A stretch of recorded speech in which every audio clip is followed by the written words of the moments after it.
কেমন আছো বন্ধুরা? আশা করি সকলে ভালো আছো। আর আমরাও তোমাদের ভালোবাসায় আর ঠাকুরের কৃপায় মোটামুটি ভালো আছি।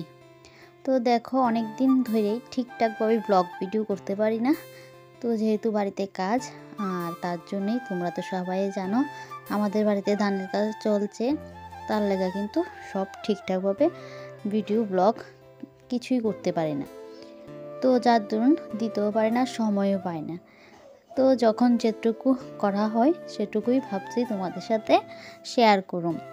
তো ছোট হোক আর বড় হোক, যতটুকু হয় ততটুকুই তোমাদের সাথে শেয়ার করুম। না হলে কি হয় জানো তো, ব্লগটি না যতটুকু করা হয় একটু একটু করে অনেকটা কিন্তু জমানো থাকে।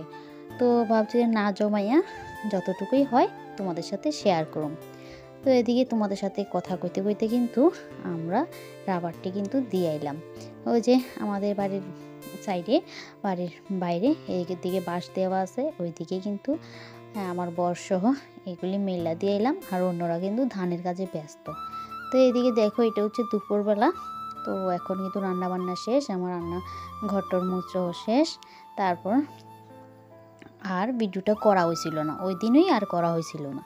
তারপর কিন্তু এটা পরের দিন, ওই যে আরেকটা ব্লগে দেখছিলে তোমরা যে ওই যে খ্যারগুলি, ধানের খ্যারগুলি আমরা খেতে দিয়ে এলাম।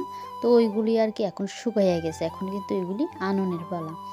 তো এদিকে কেউ যদি একবার যা ধরে তাহলে আমি ধরি, না হলে আমার শাশুড়ি মা ধরে। ওই যে খেরের বাঁশ একজন ধরে কিন্তু আনা হয়, কন্টিনিউ কিন্তু কেউই ধরি না। তো যেহেতু সবারই হঠাৎ করে কাজ করলে কোমর টোমর ধইরা জায়গা, শরীরে ব্যথা বেদনা বাইরা যায়, তার লাগে আর কি। তো সবাই মিলামেশা করি। তো এখন এই যে আমি নিতেছি। তো আমাদের বাড়িতে যে ছোট্ট সদস্যরা আছে তারা কিন্তু আমার এই ভিডিওটি কইরা দেয়, খুব হেল্প করে তারা। তো আমার প্রায় ভিডিও কিন্তু তারা কইরা দেয়, আর এই ভিডিওটাও কিন্তু তারা কইরা দিতেছে। তো তোমরা একটু সবাই কমেন্ট করো, তাহলে তারাও একটু উৎসাহ দেব। তো যেহেতু স্কুলটা বন্ধ আছিল, তার লেগে বাড়িতে আসিল, তো একটু কইরা দিল আর কি। তো নেক্সট আর কিন্তু কোনো ব্লগ করা হয়েছিল না, এতটুকুই করা হয়েছিল।